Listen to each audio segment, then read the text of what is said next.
And we're live. We're live. Welcome everyone to Big D After Dark on this playoff semifinals day. Yeah, Tommy, I think we're getting some background noise there, buddy. That's all right. That's all right. We are here. We're live. I'm your host, Nathan Hill. Live Jay TV. Hill. Live. Yes, this is live. This is rough. This is raw. Yeah. But we're going to have some fun because in just about an hour, the biggest game of the FC Dallas year happens as FC Dallas has traveled to Austin FC to play in a crucial playoff match with a spot in the Western Conference Finals on the line. So we got a lot to talk about. We're going to have some fun. We're going to let it roll. And of course, and here comes Jose jumping in too. Look at that. What's up, guys? Woo! You hear me? Jose finishing up some dinner. Yeah, we can hear you good. So here's everybody. We welcome back a blast from the past. Our buddy Ben Lyon here at Bird Turgler on Twitter. One of our OGs, one of our original After Dark legends here. No. Who had to take a break for personal reasons, right? No. I took a break because I wanted to. I was done with it. All right, Happily done with it. All right, well, good. We're glad you're back, Ben. Bless your hearts, guys, for fighting the good fight and getting through a good season in 2022. Congratulations. About time, right? About time. Last year was tough. Also, just joining us, Jose Carmona at El Chico Carmona. There below me too is our buddy Tom LaBeouf at Hello, everybody. At Tom_FC Dallas. And Ishmael is our sideline in the seat reporter, breaking ground. Few live podcasts have this level of incredible like remote broadcasting. And so Ishmael is going to be getting us some reactions, checking things out. He's already revealed this. Look, y'all, Austin has their version of the monster taco, but it looks like 80% lettuce. It is white people taco country there, I don't even know what to make of that. They got little brother syndrome there, Yeah. I mean, where's the meat? Maybe there's a little bit hidden under there, but maybe we can zoom in here. Maybe a little bit of meat. It's a vegetarian taco. Maybe it's a vegetarian. It's like terrible. But anyway, thanks Ishmael for bringing in that hard-hitting in-person reporting. And the noise is loud where he is, so we'll jump to him. Hey, y'all. What's up? There's some he's at the game. Wow. He is at the game, and the signal is poor. So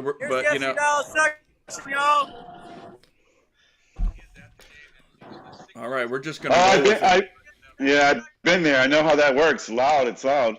It's loud, and we'll just do our best and we'll check in with Ishmael. He's gonna try to get some commentary, some feedback from fans who are there at the game, and we're gonna roll with it. But this is it. This is the big one.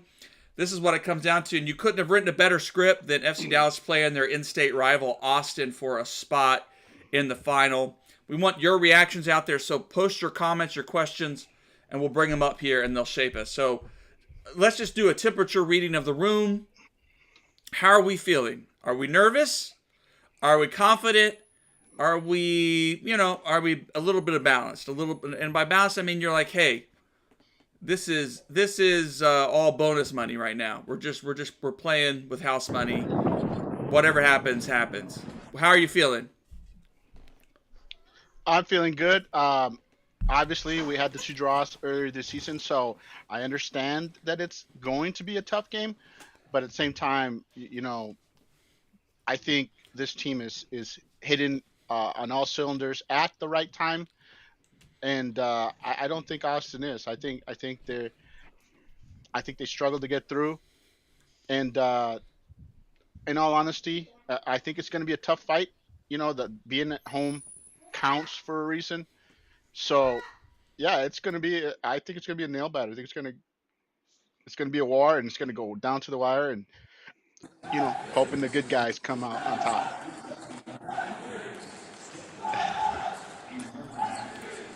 Ishmael, how are you feeling there on site? Agreed, Ben. Well, all right. Well, It is a feast for the senses tonight. yeah. Everyone is excited. From Wisconsin all the way down to Mopac. Yeah, Tommy, how you feeling?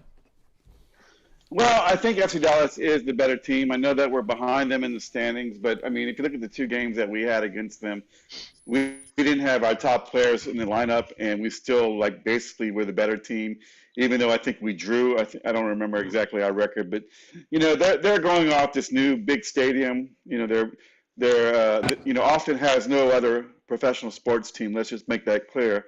Whereas Dallas, we have like a lot of them, and this is the big thing for them. I mean, they have nothing else, right? So I think it's going to be equal game because you add the new stadium, all the hype that they're going through. I think it's going to be a good game. I'm going to go with Dallas to win. I think Dallas is the better team. I think if I don't know what the word is on the lineup. Is Paxton playing? Is he in the lineup or not? Do you know? I don't think it matters either way. I think that with Leggett, Areola, Velasco, Ferreira, I think that those attackers are pretty solid, and I think FC Dallas is gonna have the win today. Ishmael, can you hear? Oh, go ahead. Go ahead, Ishmael. Go ahead. Oh, we may not be able to hear. Ishmael's kind of muting himself in and out. Ishmael, can you hear us? How are you feeling? What's the feeling like there? Yeah, I can hear y'all. We're going to win today. There is absolutely no doubt.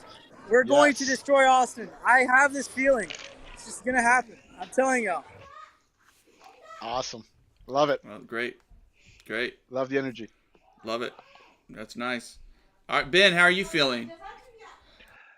I mean, I'm feeling great. I have less of a stake in it than you guys do now, which is great. And I'm looking forward to a good game. And look, it's all about your big players in the playoffs here. So, Austin's got some good big players, but so does FC Dallas. With the healthy Velasco and Jesus Ferreira, who is, not only somebody that was in the MVP conversation, but leading scorer for the national team this year, has been a consistent stud over the course of the last 2 years, and is willing to pull out some magic when the inspiration strikes him. I mean, there is obviously potential for some incredible highlights in this game. I mean, I am looking forward to FC Dallas winning in this just because Jesus Ferreira is the GOAT. All right. Agreed. Yeah, and I want to add, honestly, our only real concern is the health of Paxton, really. And if he starts, then hell yeah, with Paxton on the field, absolutely, we're a better team. And the two draws, you remember, was Nanu starting and Cervania starting both of those games. So, I mean, guys who are basically top reserves for us, no longer starters.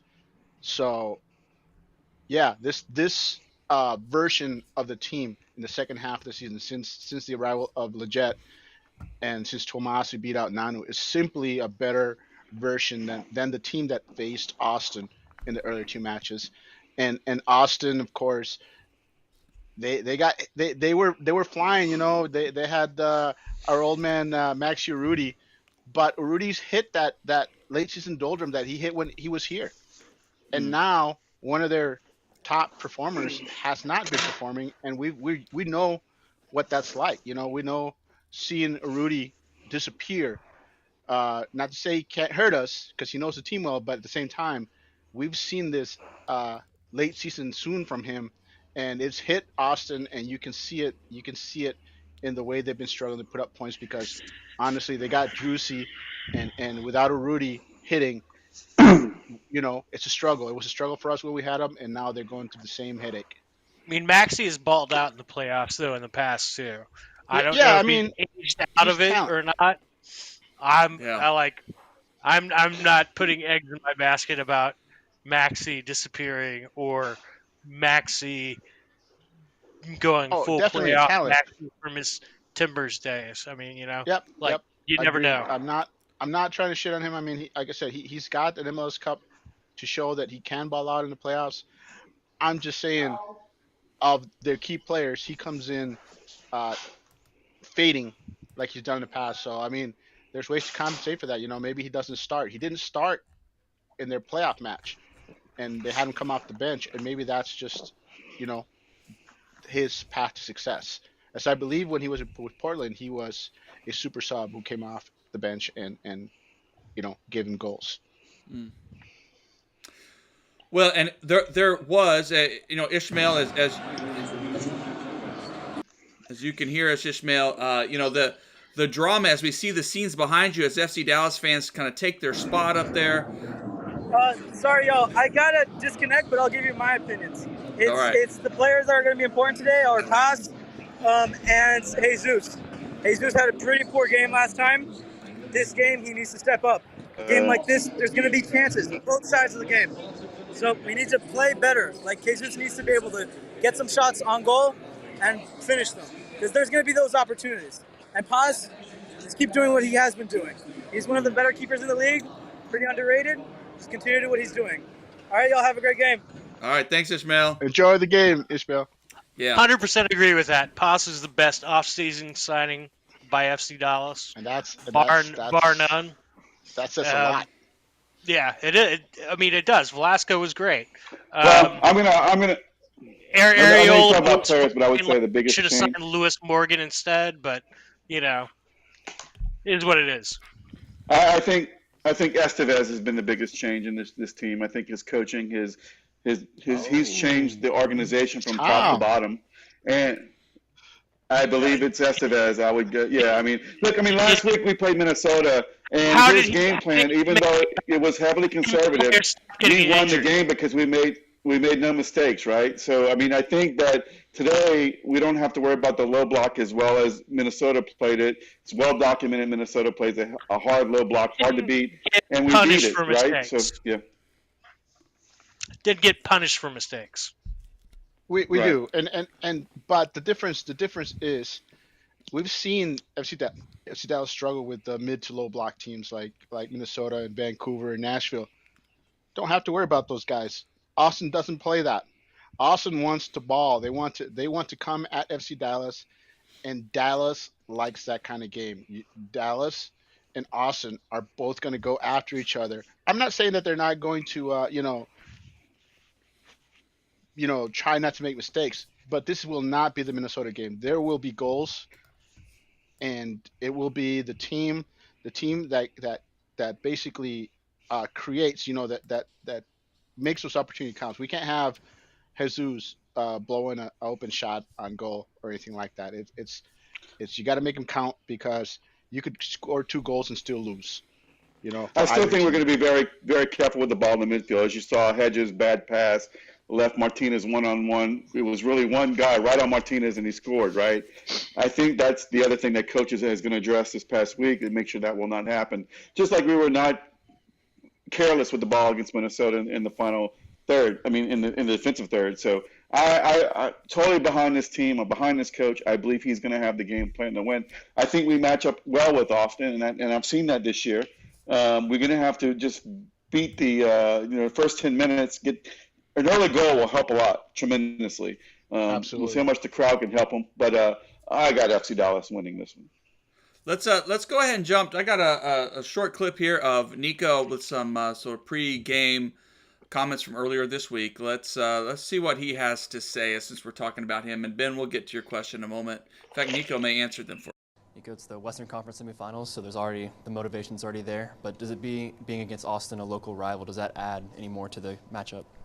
Well, I think it's a bigger prize than just a rivalry, and we have to think about what this game means for us, for what we want to achieve this season.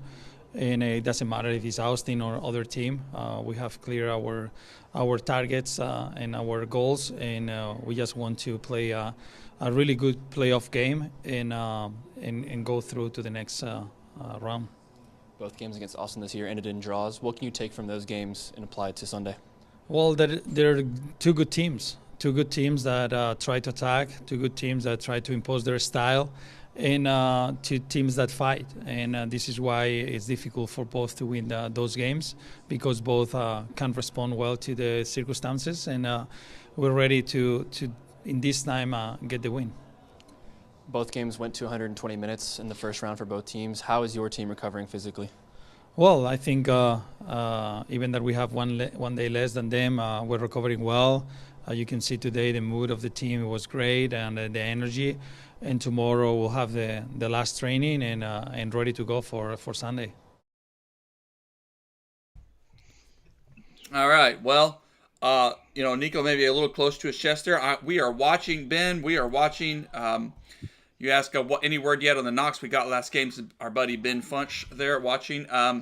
And we haven't, but it sounded like Farfan was precautionary. So I think everyone is healthy except Kumungo is out for the season. Nico confirmed that a couple weeks back. At this point, I'm refreshing the Twitter page to see, the FC Dallas Twitter account. Yeah, to see if they have the lineup come out, but nothing yet. So we'll keep watching that here, and may have it near the end of the show. So yeah, it is a big question. Does Nanu start? Does Farfan start? Trumasi back in it. Who starts in the midfield? There's some questions. Paxton also had a little hamstring issue, and hopefully he is ready to go. But there's a chance that. Yeah, I would say all healthy, Nathan. I said it's the same lineup last time. I think that we start with Tomasi, and he'll come off it for Nanu again. I don't see Nanu starting. I think he's more of a better come on when players are tired and with his speed. The better defensive guy is Tomasi, and I think that's going to be your starter. Mm-hmm. Yeah, and I think the biggest, like I said, the biggest question is Paxton healthy or not? That's the biggest deal. But also, is it Cirillo or Facundo who's starting? Who's going to start there in the middle? But I just want to point out that if Farfan is good to go, this will be the first time that this season that Austin faces basically a full strength Dallas backline, which they haven't done yet. I believe Nanu started for Tomasi in the first match, and then started for Farfan in the second match. So there's a huge difference when the top backline for FC Dallas is starting. They tend to allow less opportunistic goals from the opposition when they're full strength, and I think that's a significant deal. That's what we want to see. We want to see the full strength backline because they're going to need it. I can't agree more, Jose, that really these two teams are in different places now. Austin went through that tough late season dip that FC Dallas sometimes has been known for. I think that sort of start strong. I think they're pretty much known for that almost every season. Yeah. Even when they've had good teams, that late season dip from FC Dallas was pretty much a given. We were always saying, hey, why can't we be, like the Sounders or some of them other teams like Portland that catch fire at the end of the season, and we're not that, but we're actually finished strong this season, which is unlike it's not what we're used to. Let's put it that way. Right. And so, both these teams, in a sense, come into this game in similar form as sort of like, well, I think FC Dallas has the stronger form of the past 4 or 5 weeks. But as the article on Big D Soccer by Finn, I'm not sure his full name, but, momentum is not necessarily a clue to how a team's going to go into the playoffs. Home field advantage is the biggest thing. So FC Dallas knows it's up against it, but FC Dallas has been far better on the road this year than they have probably in the last couple of seasons. Than I ever recall them being, in all honesty. I can't remember the last time. Ben? I mean, if there's one thing that surprised us is that they weren't. If they had been locked down good at home this season, as they usually have been, we would be looking at a 1 or 2 seed. But now, it's just those road games have given them life, and so that holds that there's maybe a little mentality in this team that they just see, hey, we're going to go and steal some points on the road. And I see in this kind of game that they're very happy going into extra time on a 1-1 score, 2-2 score, and just stretching the game out and then hoping, if it goes to penalty kicks, you take what happens. I think they'll take their chances on that. But, I think most any team would at this point in the playoffs. But I think FC Dallas is going to look all the ways it can to keep themselves in this game and ruin Austin's confidence a little bit, but we'll see. I mean, I think the question is who's the deeper team, and I don't know. I don't think either team is as deep as they would like to be, right? Yeah, I think we've seen that as long as Dallas starts their top 11, their guys on the bench that they have are excellent, players that will give you a good solid 30, 20 minutes. Without any drop off. But there it is, folks. No surprises. Cervania in though for Pomacall. Is Pomacall? He's on the bench. He's on the bench. Yeah. So he's on the bench. That's handy.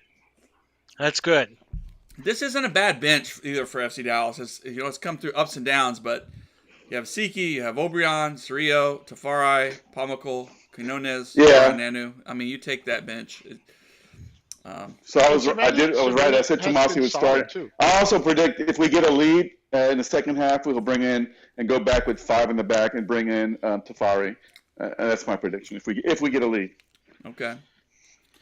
Yeah, I mean, you gotta like this lineup. Cervania has been solid of late. I mean, let's not forget that early in the season he was very, very unpredictable in his play. As was Siki also. They were both very up and down in their play, but Cervania has been really strong in his last 2 appearances, and here's hoping that he can carry that. You know that he's likely only playing a half, and he will definitely, depending on how the game flows, you can expect Paxton to come in for him at some point. But yeah, I mean, the back 5 looked great. That's exactly what I want to see. So come on, let's get hyped. And I think the other thing on offense is, I mean, we're talking about Jesus, but I think the biggest thing to look out for tonight will be Velasco getting to the middle field and getting some control with the ball. We'll see how Austin handles Velasco if they double team him and if that frees up Ferreira. But you got muted, Tom. But I will add that I actually like our bench options too. I like the bench looks strong. Not a player on that I can't think wouldn't come in and provide something. Yeah. Who's your goal scorer? Who's your goal scorer off the bench? Obrian. Well, Obrian. There you go. Well, or Nanu. Yes, I mean, but I think you may have just called him. I think if you want offense, though, you bring in Paxton. You can bring in Cerrillo for Quinones. And maybe you don't bring in a goal scorer, but you bring in guys that can create opportunities for the goal scorers that are out there. And yes, Nanu and Obrian would be your late, burst of speeds. And we've seen that they are actually good as substitutes as opposed to starters. When teams can prepare for them, then yeah, they become one-dimensional. But late in the game, against tired legs, those 2 burners on opposite sides, yeah, they can create all sorts of havoc. And we've seen Obrian kind of grow a little. He's trying to be more than just a one-trick pony. I mean, he doesn't always succeed, but you're starting to see him try to at least dribble or try to create as opposed to simply going in a straight line.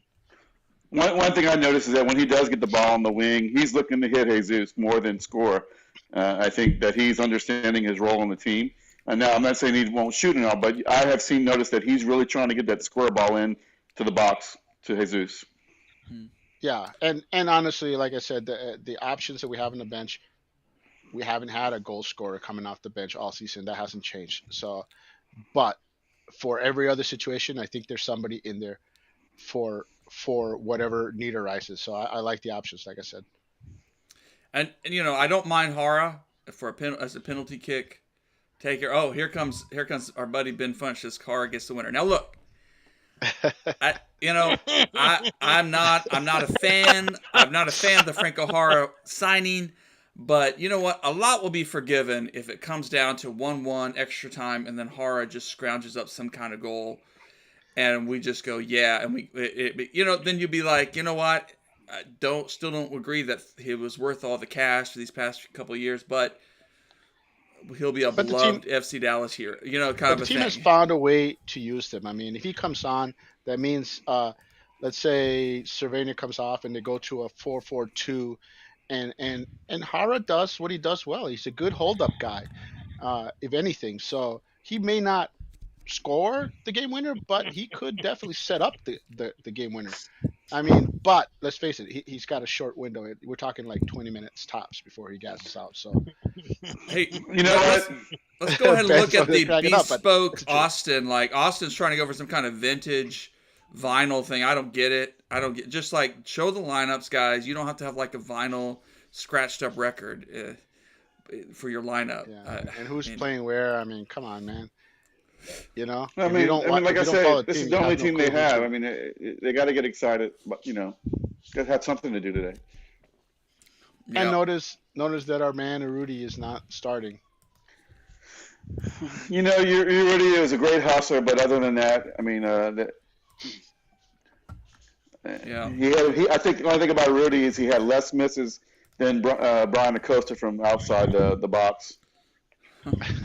Still though, I mean, Rudy is a goal scorer that comes off the bench, so he does have a threat that Dallas lacks, and that can be a concern late if it comes down to, both teams looking for a goal. We bring in Hara, they bring in a Rudy. Well, I honestly believe the biggest thing is that they disallowed the fans to bring in the drums, the supporter groups. And I think Nico has wrote that on the board. And I know there's been no chatter out of it, but I guarantee you this club, no one's talking about FC Dallas. And I think that's going to be to their advantage. Watch this team come out with a lot of fire. I just think they're going to, I think Austin's excited, but I think these 11 players starting the field are going to bring it.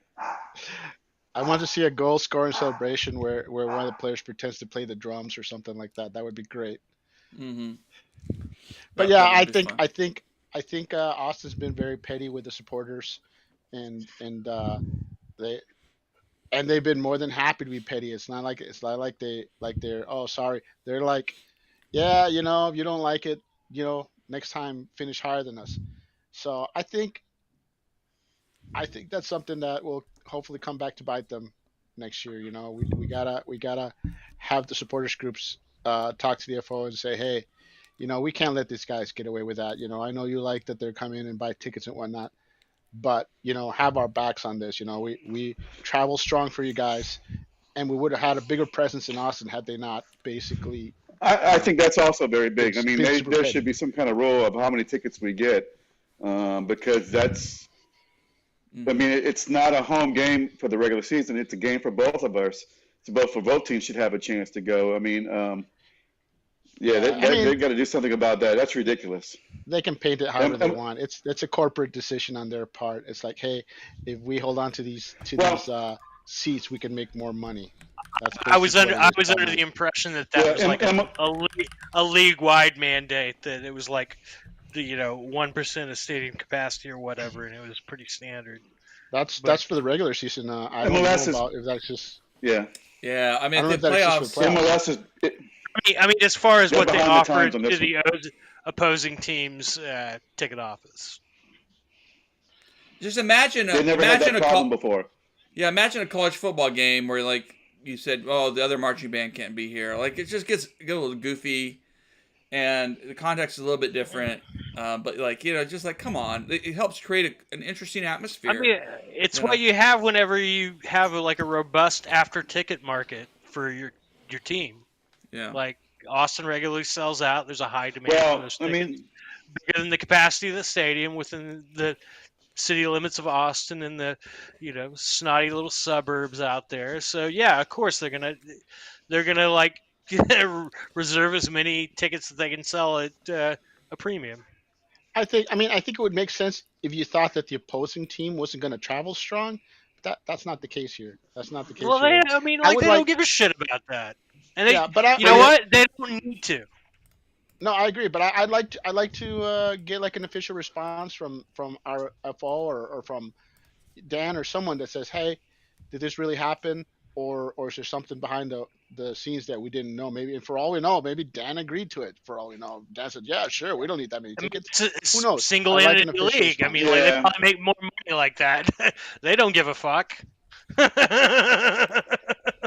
Well, if you watch Europe games, they have a really good allotment. You can see it when England. I mean, everyone in England can travel, and they have that all set up. They have their ducks in a row. MLS does not have their ducks in a row apparently for the playoff game. And They've honestly, never had for two a teams, situation like this. for This two is the teams first in the time. state, for two teams in the same state, you think that there should be a bigger allotment than your normal stake. I mean, it's not like we're traveling from the other side of the country. You know, we got guys traveling that can make that trip from Dallas, and I think it would really help the atmosphere having more opponent supporters there. You know. Hmm. I agree, but whatever. Austin's gonna Austin. Hey, so look, I'm proud of this team regardless of how this result happens. This is a year earlier than maybe we had hoped. That we expected this team would be rebuilding. Estevez comes in, he needs a year to begin to bring in talent, to evaluate talent. And I was expecting this offseason to be a real seismic shift, and we would see even some guys that we love, some homegrown guys, kind of get their chances to go elsewhere, or maybe even to Europe or something. So in some ways we're ahead of schedule. In some ways Nico has bought into these guys, lived into them. I still think there's a lot that could be done to the roster to deepen the squad, to bring in talent that's needed. And there's a lot of questions whether if Jesus balls out, the World Cup, he's probably gone. I mean, it's just probably, it's just, But I hope he's gone after the World Cup regardless. Yeah, I mean, Well, he deserves it too because I love the guy. He deserves a shot, if he wants to take that shot and the offer comes. the problem with that is I hope that if he is gone, they hold off till the summer, because Hara is signed until the summer, and the whole hey we get to replace Hara next year isn't true. It isn't true. He's with us till the summer, so whatever deal, if Jesus is leaving us and they cut a deal, I hope they hold on to him till the summer, because Well, those cheap asses should have bought him out and kept Dwyer. But I hear this rumor that I'm not disagreeing, but I guess there's also a possibility that Hara could be a TAM player next year, which would help.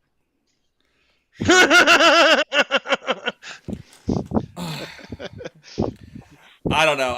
I think they'll find a way to move him on. And maybe he becomes an assistant. He becomes like a coach / player for the final 3 months of the something like that. If he doesn't have a kid that's a prodigy, good God! Like if you don't get rid of him and run him out of town, good God! Make him the North Texas coach. Yeah, yeah. He'll retire and become that's Retire, it. That's become it. the Yeah, I think because I just don't know. There's a lot of things that happen, and of course Jesus may go. He may have his appearances in the World Cup, and he may kind of not really have a lot of success. I'm not entirely sold that this U.S. team is going to have a ton of success in Qatar. This year I think it could be a tough year for U.S. But you get back, you build up experience with this squad, and so who knows what might unfold for the team and for the players. Do you get that feeling from going through U.S. men's national team Twitter and reading all those bozos talk shit? Because if so, those guys don't know what the fuck they're talking about anything. But you anything. They're like miserable pieces of shit. Ben, have you read the guy that has spreadsheets on every U.S. player? It's just what is your life, man? Get a life. And he's like, I don't rate Jesus Ferreira. What? But here's the thing. Here's the thing, though. It's about Justin Moran. Yeah, that's it. That's him. And he was he had a big hard on for Owen Awatosi because he played a few games for Wolverhampton. And yeah, I mean, the guy is like 600 degrees away from clueless. That's how bad he is. He's just like the spreadsheet is just like a bunch of players signed to foreign contracts. It's ridiculous. Oh my god. Watch some games, buddy. I know we all got busy lives, but like watch some games. You might learn something. And the biggest headache with U.S. fans is that they have this thing in their head, it's like all only takes one person to say it and they all pick it up. Is like Pepe. He's 19. When he was 19, it's like, oh, they should never call him up again. The kid's 19. He's gonna get better. He can Yeah. have a bad Well, season that's and then come back that's the reason 20 that years he's old and still be younger than most of the other strikers in the pool. And that's not just Pepe. I'm just saying that's for any player, any young player that has a bad game or two. It's like, oh, never call him again. What are you talking about? There's guys that are 22, 23 who aren't even close to being at their peak yet.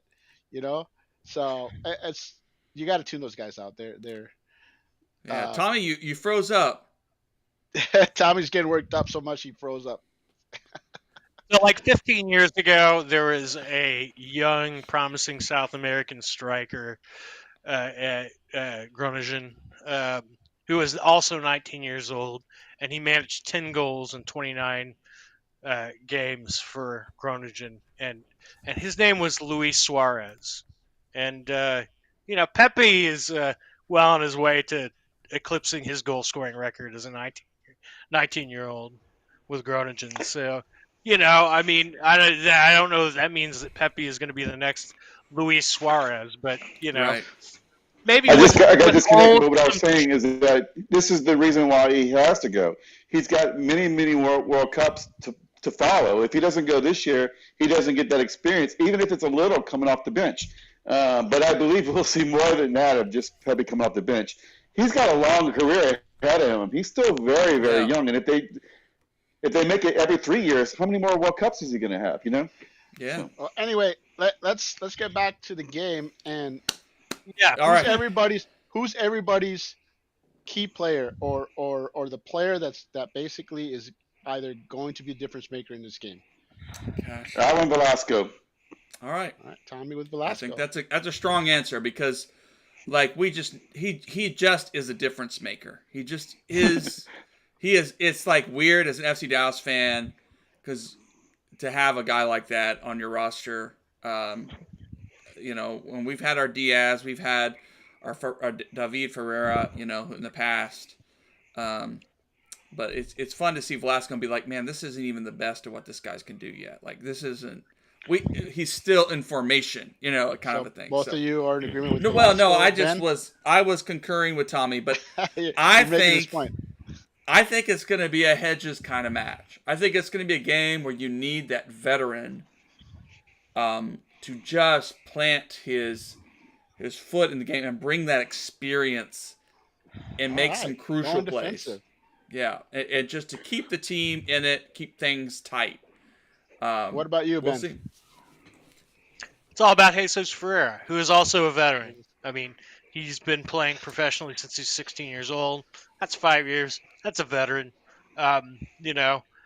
Hedges, his hips are held together with baling wire.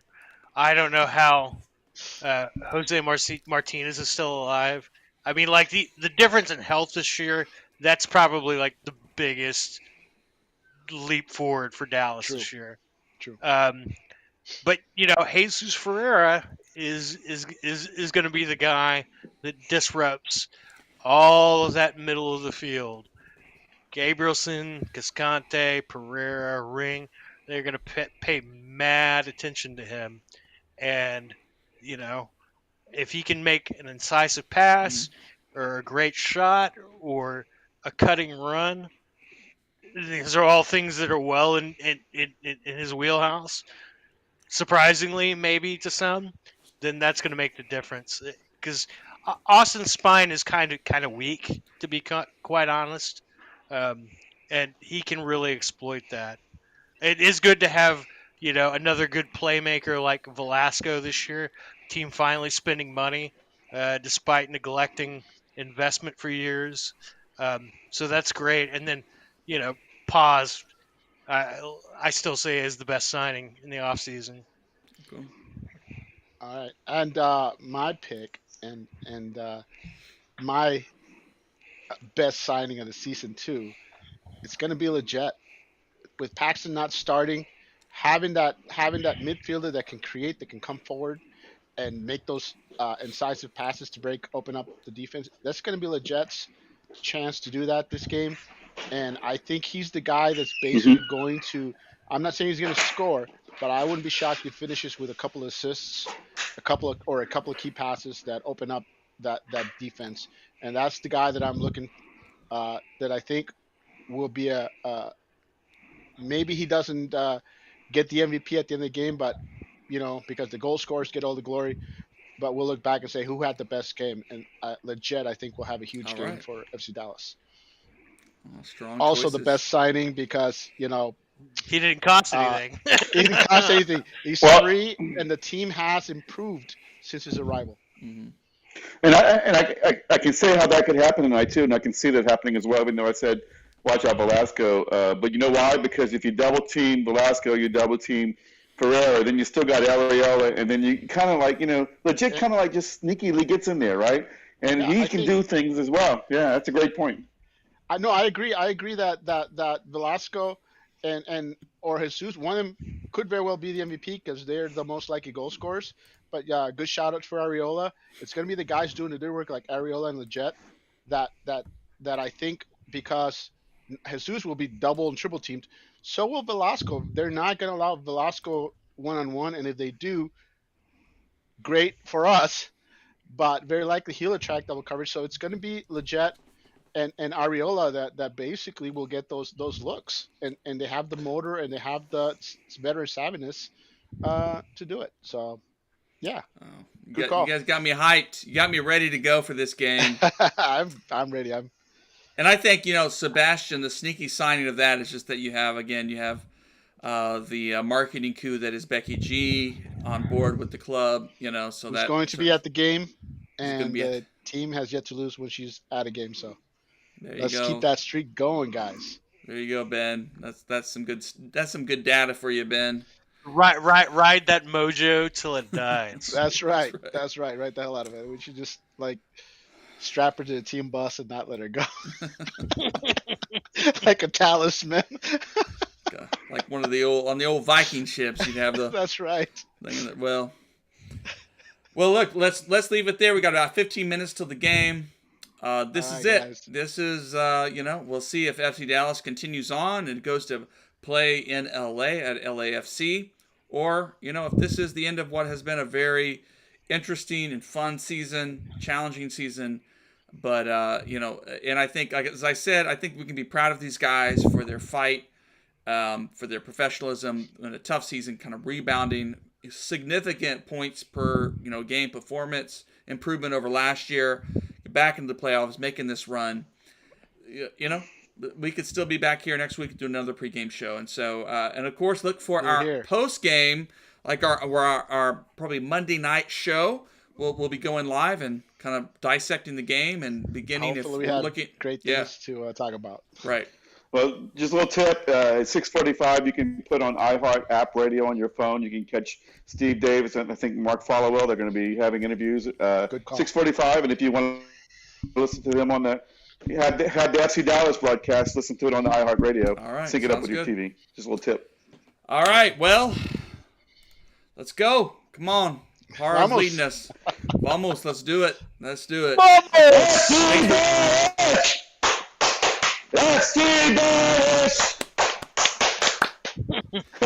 it. All right, we'll see you guys. Thanks for joining us, Ben. Thanks for the questions. We'll see you on the flip side. All right. See you guys. Good to see you, Ben.